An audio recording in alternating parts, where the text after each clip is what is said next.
औज़ुबिल्लाहिमिनश्शैतानिर्रजीम बिस्मिल्लाहिर्रहमानिर्रहीम। नाज़रीन, आपको मालूम है कि हमने एक्ट्स की एक सीरीज़ शुरू की हुई है। लास्ट टाइम हमने the Punjab land revenue act पढ़ा था और आज हम द पंजाब टेनेंसी एक्ट 1887 पढ़ने लगे हैं। इसके अंदर 116 सेक्शंस हैं। पहले सेक्शन को देखें तो ये डील करता है टाइटल से, एक्सटेंट से एंड कमेंसमेंट में। पहले सेक्शन से पढ़ने से पहले आपको पता होना चाहिए कि पहला इसका चैप्टर जो है वो प्रिलिमिनरी से डील करता है। उसके अंदर सेक्शन 1 है। Section 1 title, extent and commencement से डील करता है। इसका title the Punjab tenancy act 1887 है और ये पूरे पंजाब पे एप्लीकेबल है। और इसकी कमेंसमेंट तब होती है जब गवर्नमेंट किसी नोटिफिकेशन के थ्रू कोई डेट प्रोवाइड करती है, तो उसी डेट को ये स्टार्ट हो जाता है। देन हम सेक्शन 2 एंड 3 को देखें तो ये सेक्शन 2 एंड 3 रिपील हो चुके हैं। ये रिपील हुए। रिपीलिंग एंड अमेंडमेंट एक्ट 1891, इसकी डेट आपको पता होनी चाहिए। इसके बाद हम नेक्स्ट सेक्शन की तरफ चलते हैं। नेक्स्ट सेक्शन है डेफिनेशंस का। इसमें डिफरेंट डेफिनेशंस हैं। इनमें से मोस्टली डेफिनेशंस आपने the Punjab land revenue act में पढ़ चुके हैं और उनको हम ज़्यादा डिटेल डिस्कस नहीं करेंगे। सबसे पहली डेफिनेशन है लैंड की। लैंड का मतलब है कोई भी लैंड जो एग्रीकल्चर के यूज़ के लिए, चरागाह के तौर पे या किसी और पर्पस के तौर पे, जो पर्पस एग्रीकल्चर से कनेक्टेड हो, उसको हम लैंड बोलते हैं। इसके अलावा इसमें वो बिल्डिंग और स्ट्रक्चर्स भी शामिल हैं जो एग्रीकल्चर लैंड के ऊपर मौजूद हैं, लेकिन इसमें वो बिल्डिंग्स और साइट्स शामिल नहीं हैं जो टाउन एंड विलेज में मौजूद हैं, मतलब जहाँ पे रहायशी टीसी है। गवर्नमेंट का लफ्ज़ यहाँ पे यूज़ होगा तो गवर्नमेंट का मतलब यहाँ पे होना है पंजाब गवर्नमेंट, प्रोविंशियल गवर्नमेंट जो पंजाब की होगी वो। और कमिश्नर का वर्ड यूज़ होगा। कमिश्नर का मैंने आपको पहले भी बताया हुआ है, लैंड रेवेन्यू एक्ट में हमने डिस्कस किया था। कमिश्नर एक डिवीज़न के ऊपर ऑफिसर होता है, रेवेन्यू ऑफिसर होता है, जिसको पंजाब लैंड रेवेन्यू एक्ट 1967 के तहत अपॉइंट किया जाता है। और डिवीज़न के अंदर ही एडिशनल कमिश्नर्स होते हैं जो इसकी असिस्टेंस के लिए मौजूद होते हैं। इसके अलावा पे रकम होती है जो किसी काम के लिए दी जाती है। रेंट वो किराया होता है जो ठेकेदार टेनेंट को देता है। टेनेंट लैंडलॉर्ड को देता है, ठेकेदार टेनेंट होता है, ये मालिक की ज़मीन को देता है जो लैंडलॉर्ड होता है, उसको रेंट बोलते हैं। लेकिन इस रेंट के अंदर वो सेस और कंट्रीब्यूशन शामिल नहीं है जो विलेज टैक्स या पर्सनल सर्विसेज के लिए कलेक्ट किया जाता है। यहाँ तक उम्मीद है कि आपको समझ आ गई होगी। इसके बाद हम देखते हैं एरियर्स ऑफ रेंट को। एरियर्स ऑफ रेंट एक्चुअली वो अनपेड रेंट है जो ड्यू डेट गुजरने के बाद पे नहीं किया गया, मतलब आखिरी तारीख गुजर चुकी है लेकिन पैसे टेनेंट ने लैंडलॉर्ड को नहीं दिए, उसको हम एरियर ऑफ द टेनेंट बोलेंगे। देन टेनेंट क्या होता है? टेनेंट वो ठेकेदार होता है जिसको ज़मीन दी जाती है, किसके अंडर दी जाती है? ठेके उसके लैंडलॉर्ड के अंदर दी जाती है। इसके बाद है, बल्कि अभी इसमें थोड़ी सी एक्सेप्शंस हैं, ये आपने याद रखना है कि जो मोर्टेज होता है जिसको गिरवी रखी जाती है ज़मीन, या जो होल्डिंग के तौर पे यूज़ करता है ज़मीन। मैंने आपको लैंड रेवेन्यू एक्ट में बताया ना कि ज़मीन को लेके गवर्नमेंट किसी और बंदे को भी ट्रांसफ़र कर सकती है। उसको उस जो पर्सन जो इस तरह की ज़मीन को होल्ड कर रहा होता है वो, और इसके अलावा जिसको ज़मीन लीज पे दी जाती है, ये तीनों लोग रेंट देने वालों में नहीं, ये टेनेंट नहीं है। ये क्या है? ये टेनेंट में शामिल नहीं है। इसके अलावा लैंडलॉर्ड क्या होता है? लैंडलॉर्ड वो बंदा है जिसको टेनेंट ठेका देता है, मतलब एक ज़मीन जिसने ठेके पे दी हुई है उसको लैंडलॉर्ड बोलते हैं और वो ठेकेदार से ठेका लेता है। ठीक हो गया? अच्छा जी, ये टेनेंट एंड लैंडलॉर्ड में वो बताया हुआ है कि इनमें ताल्लुक क्या है। इनमें ताल्लुक वही है कि पहले ज़मीन लैंडलॉर्ड के पास थी, उसने फिर ठेके पे दे दी, यही बात लिखी हुई। टेनेंसी क्या है? टेनेंसी एक्चुअली वो पीस ऑफ लैंड है जो ठेके पे दी गई है, ठीक है, उस ज़मीन को बोलते हैं। जिसको दी गई है वो टेनेंट, जिसने दी है वो landlord. State, land owner, holding, ये मैंने आपको लैंड रेवेन्यू एक्ट में पढ़ाए हुए हैं। लैंड रेवेन्यू में मैंने आपको बताया हुआ है। रेट्स एंड सेस भी मैंने आपको बताए हुए हैं लैंड रेवेन्यू एक्ट में, बल्कि रेट्स नहीं बताया, सेस बताए हुए हैं। रेट्स जो है ये एक्चुअली कोई लोकल रेट होता है, इसको डिफाइन करता है Punjab local government ordinance 2001, canal and drainage act 1873 annual उसको रेट को डिस्कस करता है। विलेज सेस, अच्छा विलेज सेस में वो लोकल कंट्रीब्यूशन शामिल होती है जो land owners and non land owners ये किसी विलेज के कॉमन पर्पस के लिए कलेक्ट करते हैं, तो उसको विलेज सेस में ही शामिल किया जाता है। ये जो रकम होती है जो ये विलेज सेस के लिए ये इकट्ठी करते हैं, ये किसी प्राइवेट गेन के लिए नहीं होती, किसी पर्सनल पर्पज़ के लिए नहीं होती, ये कॉमन पर्पज़ के लिए होती है, यानी ये सब की होती है, सब मिल के किसी गाँव अपने गाँव के बेहतरी के लिए इकट्ठी करते हैं। अच्छा जी, अगर कोई ज़मीन कोई रकम कलेक्ट की गई है, वो विलेज सेस है या नहीं, इसका फैसला बोर्ड ऑफ रेवेन्यू ने करना होता है। और बोर्ड ऑफ रेवेन्यू का जो फैसला होता है वो फाइनल होता है, उसको किसी कोर्ट में भी आप चैलेंज नहीं कर सकते। विलेज ऑफिसर के बारे में मैंने बताया है, चीफ हेडमैन या पटवारी को हम विलेज ऑफिसर बोलते हैं। रेवेन्यू ऑफिसर या रेवेन्यू कोर्ट क्या होते हैं कि मैंने आपको बताया कि किसी भी रेवेन्यू ऑफिसर को जब कोर्ट की पावर्स दे दी जाती हैं, क्योंकि उनके केस को सिविल कोर्ट में नहीं ले जाया जाता, तो वो खुद रेवेन्यू कोर्ट के तौर पे एक्ट करते हैं। इसके अलावा जागीरदार है। जागीरदार एक वो पर्सन है जिसको गवर्नमेंट ने एक लैंड असाइन की है जिससे रेवेन्यू कलेक्ट होता है, वो उस पर्सन को दिया जाता है। इसके अलावा लीगल प्रैक्टिशनर है, ये एक वकील होता है जो अकॉर्डिंग टू लीगल प्रैक्टिशन एक्ट 1879 के तहत ये एक्ट करता है। एग्रीकल्चर ईयर, उसमें एग्रीकल्चर ईयर और था, यहाँ पे जो एग्रीकल्चर ईयर टेनेंसी के हवाले से वो 16 जून से स्टार्ट होता है, ठीक है। और इसका नोटिफिकेशन कौन देती है? प्रोविंशियल गवर्नमेंट, और ये डेट चेंज भी कर सकती है गवर्नमेंट, ठीक है।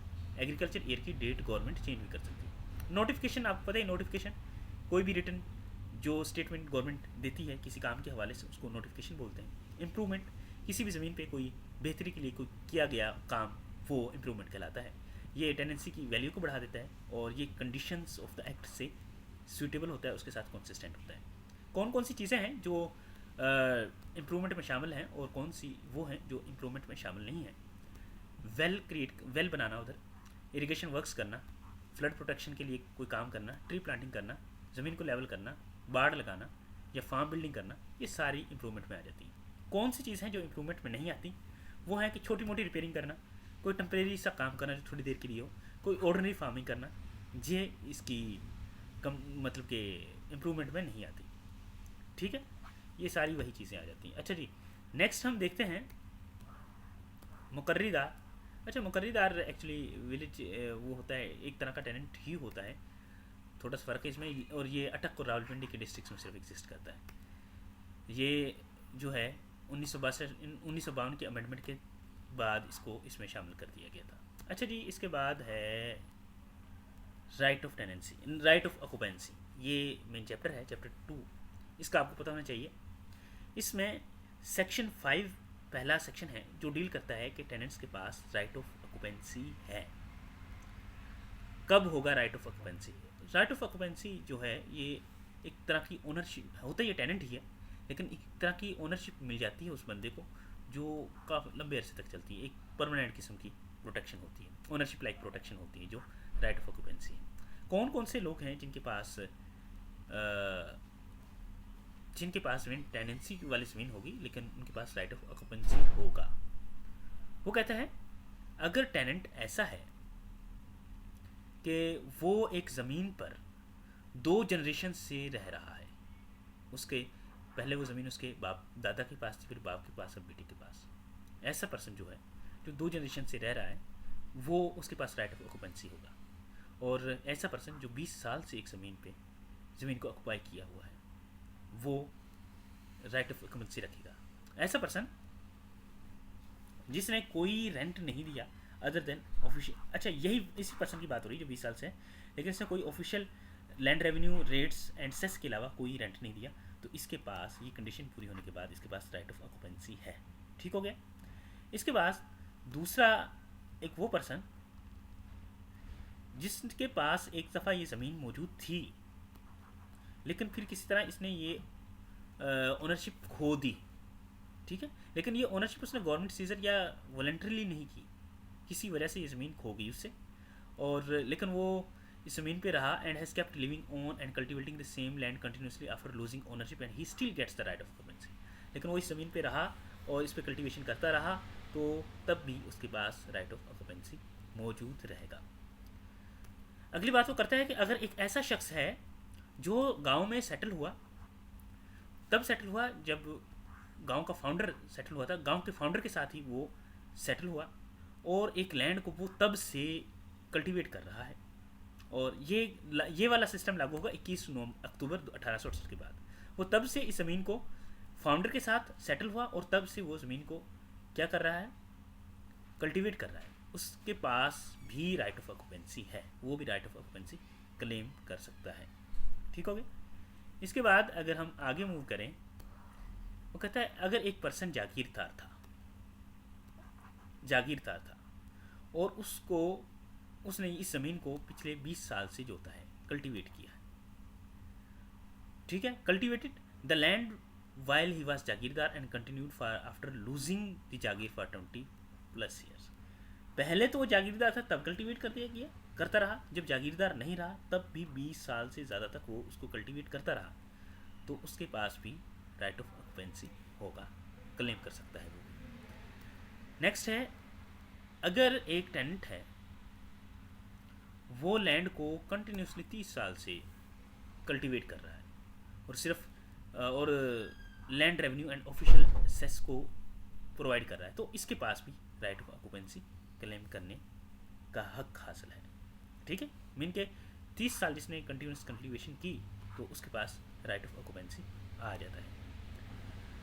इसके बाद है बस ये सेक्शन 5 कंप्लीट हुआ है, जिसमें राइट ऑफ ऑक्यूपेंसी के क्लेम के हवाले से बात की गई है।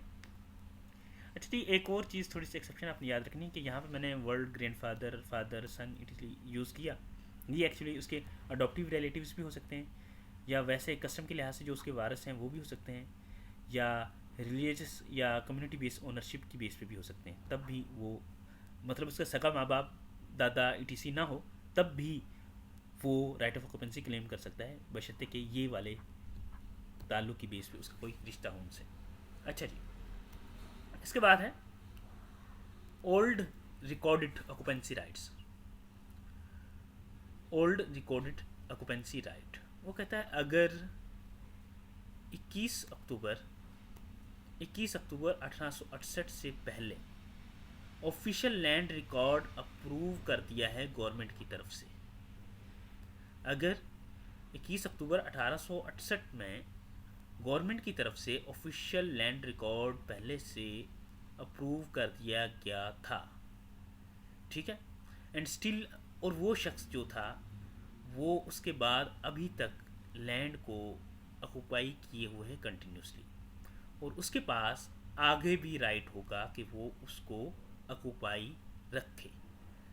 बात हो रही है 21 अक्टूबर 1868 से पहले अगर उसको अप्रूवल मिल गई थी राइट ऑफ ऑक्यूपेंसी की, तो उसके पास अभी भी राइट ऑफ ऑक्यूपेंसी की अप्रूवल है, अगर वो ज़मीन को तब से यूटिलाइज कर रहा है, मतलब कल्टीवेट कर रहा है। अच्छा जी, इसका मतलब सिंपल वर्ड्स में ये है कि old officially recorded occupancy rights remain valid till now. Then हम सेक्शन 7 को देखते हैं।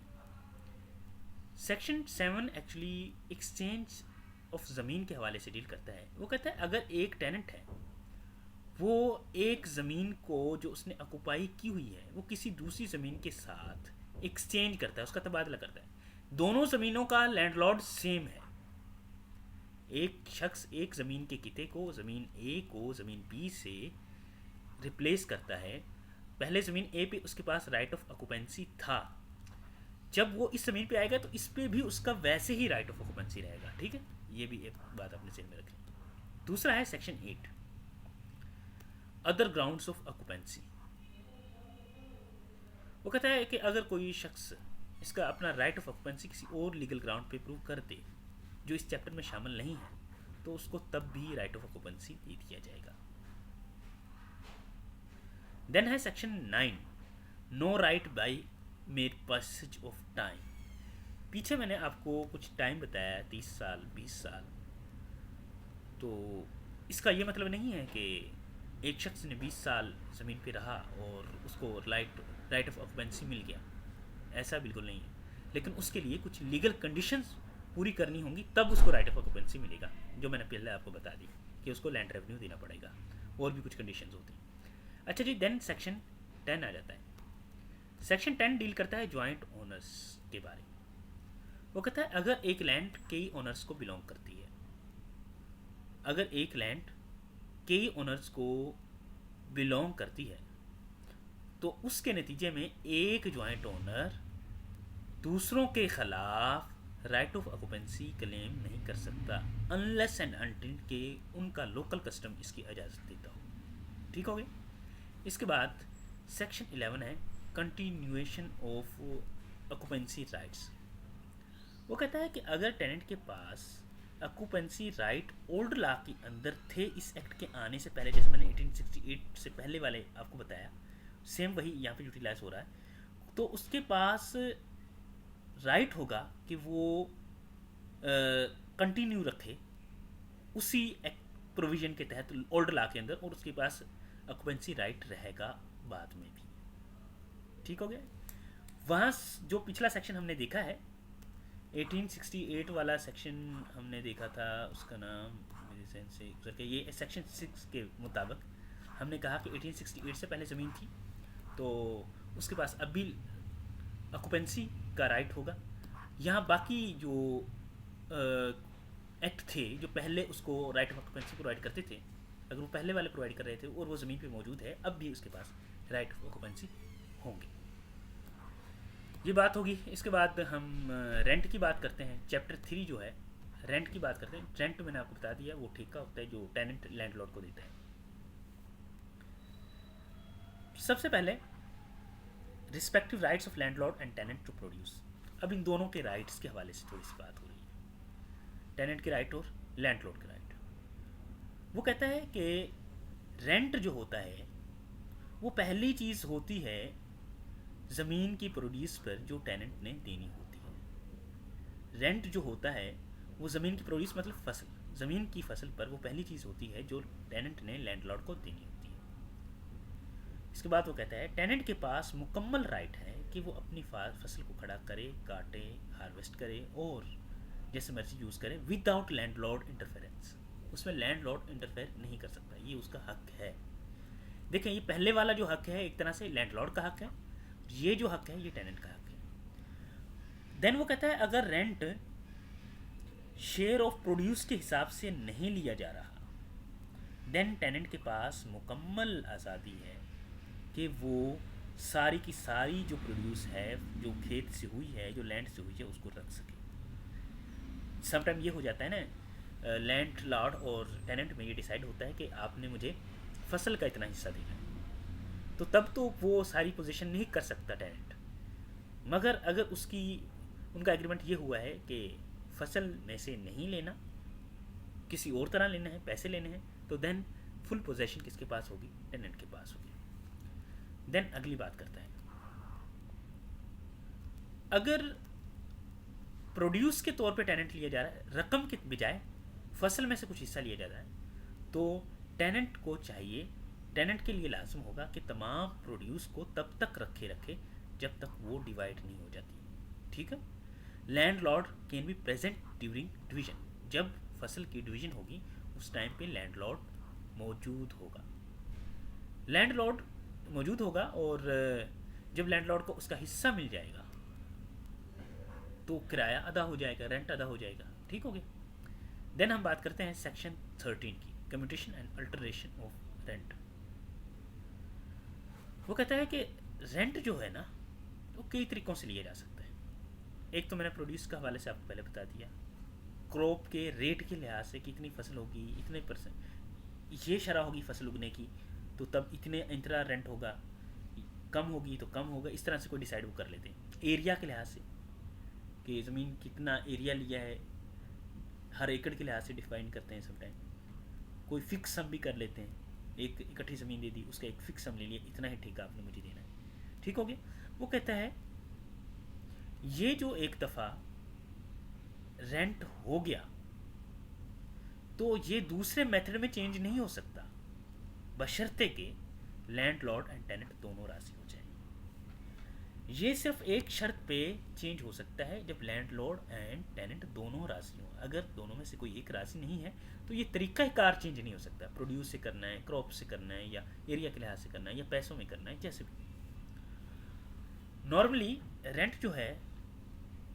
नॉर्मली जो रेंट है वो जो प्रीवियस ईयर का रेंट था उससे नहीं बढ़ाया जाता।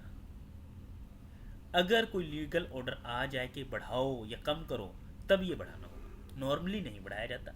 लेकिन अगर लीगल ऑर्डर आ जाए तो तब ये बढ़ाना होता है। सेक्शन 14 को डील करते हैं, देखते हैं। सेक्शन 14 डील करता है payment for land occupied without consent.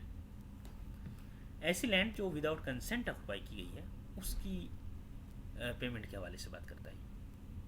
वो कहता है कोई भी शख्स जो ऐसी लैंडलॉर्ड की ज़मीन पे रह रहा है जिसमें उसने लैंडलॉर्ड की परमिशन नहीं ली। Anyone occupying land without landlord's permission must pay rent at the rate of last year's rent at a fair rate decided by the court. अगर किसी ने लैंडलॉर्ड की परमिशन के बगैर उसको ज़मीन को ऑक्युपाई किया है तो उसको लास्ट ईयर के लिहाज से रेंट देना होगा, और या जो कोर्ट ने डिसाइड किया उन दोनों के दरमियान कोई मसला हुआ तो उसको बाद कोर्ट ने डिसाइड किया इतना रेंट होगा तो फिर वो उस हिसाब से देगा। अब then collection of rents of undivided property. Undivided property का मतलब है कि जिसके जॉइंट ओनर्स हों। वो कहता है कि अगर मल्टीपल ओनर मौजूद हैं एक ज़मीन को रखते हैं तो टेनेंट के लिए लाजमी नहीं है कि रेंट को डिवाइड करें उन सब के अंदर। वो पूरा रेंट जो बनता होगा वो एक रिकॉग्नाइज्ड लैंडलॉर्ड को दे देगा, बाकी डिवाइड उन्होंने खुद करना है, उसकी जिम्मेदारी नहीं है टेनेंट की कि वो डिवाइड करके उनको दे। देन सेक्शन 15 ये आ जाता है rights and liabilities regarding rent and government dues. Government dues और रेंट के लिहाज से जो राइट्स एंड लाइबिलिटीज़ हैं वो सेक्शन 15A डील करता है। वो कहता है landlord and tenant share produce in the same ratio as 20 December 1971 as per land reforms regulation act. वो कहता है कि लैंडलॉर्ड और टेनेंट की प्रोड्यूस में शेयर उसी तरह से होगा जैसा कि 20 दिसंबर 1971 को था according to land reforms regulation act 1972 के मुताबिक। अच्छा जी, नेक्स्ट हम प्रोड्यूस या रेंट के हवाले से बात करते हैं। सेक्शन 16 इसके हवाले से डील करता है।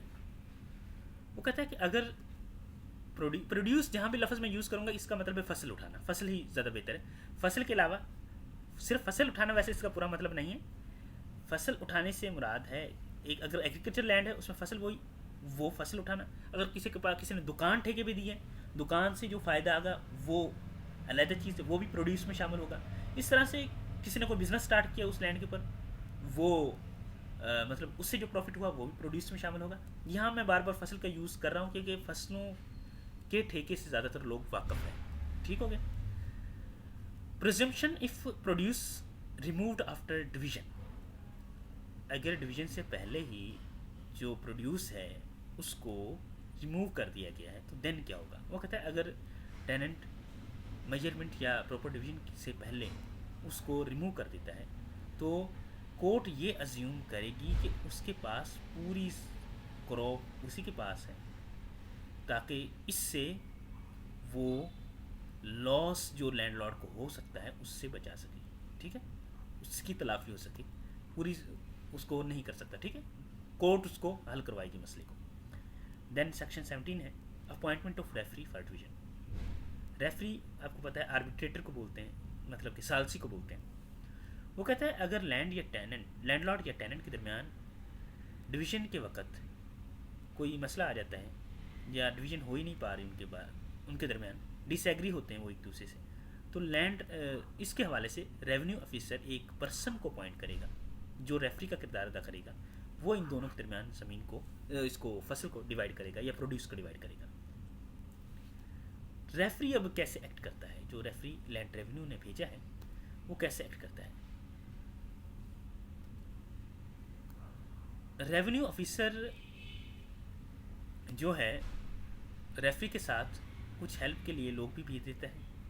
रेफरी को चाहिए कि डिवीज़न से पहले दोनों पार्टीज़ को नोटिफाई कर दे कि मैं आ रहा हूँ। अगर उनमें से एक पार्टी एब्सेंट है तो रेफरी को उस पार्टी के बगैर ही फैसला करना होता है, विदाउट दैम। उसको बोलते हैं एक्स पार्टी प्रोसीड करना। द रेफरी जो है वो can enter land to inspect produce. Referee के पास यह हासिल है कि वो उस लैंड के अंदर इंटर हो सकता है ताकि वो जो प्रोड्यूस है उसका जायज़ा ले सके। देन अगली बात है produce after division. Produce after division को डील करता है सेक्शन 19। वो कहता है रेफरी का जो रिजल्ट्स होते हैं वो रिकॉर्ड किए जाते हैं, और इनको रिकॉर्ड करके कहाँ सेंड करता है? रेवेन्यू ऑफिसर के पास। जो रेवेन्यू ऑफिसर होता है वो इनको कंफर्म करता है या इनको मॉडिफाई कर देता है। वो डिसाइड करता है कि किसने कॉस्ट पे करनी है दोनों में से। रेफरी की फ़ी एक्चुअली, मतलब कि रेफरी गया, उसके साथ बंदे भी गए, उनके खर्चा आया। अब किसने डिसाइड करना है कि इसका खर्चा कौन पूरा करेगा? करना उन दोनों पार्टीज में से ही। किसने डिसाइड करना है? करना ये डिसाइड रेवेन्यू ऑफिसर ने। अच्छा जी, देन है सेक्शन 20। सेक्शन 20 डील करता है इन्हेंसमेंट ऑफ प्रोड्यूस या रेंट्स। वो कहता है कि अगर एक ऑक्यूपेंसी टेनेंट है, ये सिर्फ ऑक्यूपेंसी टेनेंट की बात हो रही है इस सेक्शन 20 में, अगर कोई ऑक्यूपेंसी टेनेंट है वो प्रोड्यूस शेयर के हवाले से रेंट प्रोवाइड करता है, तो इसका रेंट सिर्फ तभी बढ़ सकता है जब उसकी लैंड पहले से ज़्यादा इरिगेटेड हो जाए, फ्लडेड हो जाए, ठीक है, and only up to the rate paid by the similar tenants in that area. किसी ऑक्यूपेंसी टेनेंट की जो ज़मीन का रेंट है वो तभी बढ़ सकता है जब जब उसकी ज़मीन इरिगेटेड हो जाए, पहले इरिगेटेड नहीं थी, या फ्लडेड हो जाए। फ्लडेड और इरिगेटेड का सेम मतलब समझे, तो उसका जो रेंट बढ़ेगा वो उतना ही बढ़ेगा जितना बाकी आसपास की उस तरह की ज़मीनों का है।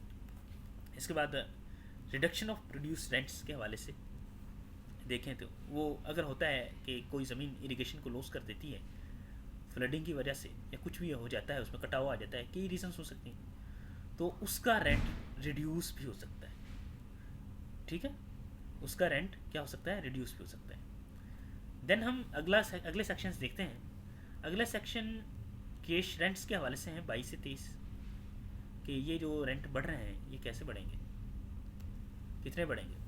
वो कहता है टेनेंसी ऑक्यूपेंसी टेनेंट जो हैं, जो कैश में अपने पैसे देते हैं, उनकी इन्हेंसमेंट अलाउ है, जो अगर अलाउ की जाती है उनकी एनहेंसमेंट, तो वो किस बेस पे की जाएगी? वो टेनेंट जो ऑक्यूपेंसी राइट रखते हैं, अगर उनका टेनेंट बढ़ाया जा रहा है, वो किस बेस पे बढ़ाया जा रहा है? अब उनकी डिफरेंट सेक्शंस हैं, डिफरेंट टेनेंसी ऑक्यूपेंसी राइट्स रखने वालों के लिए डिफरेंट रेट्स कंसीडर किए गए हैं। वो कहता है कि वो वाले जो हेरिडिटी कल्टीवेटर हैं, हेरिडिटी कल्टीवेटर का मतलब ये है कि वो विरासती तौर पे उस ज़मीन में ऑक्यूपेंसी राइट रखते हैं, क्योंकि पहले दादा उस ज़मीन में था, फिर बाप था और फिर बेटा था। वो कहता है उनके लिए जो रेंट बढ़ेगा वो 2 आना पर रुपी बढ़ेगा, 2 आना पर रुपी बढ़ेगा। अच्छा, इसका मतलब पता है क्या है? 1 रुपये में 16 आने, 16 में से 2 आने 1/8 बढ़ जाएगा उनका, ठीक है।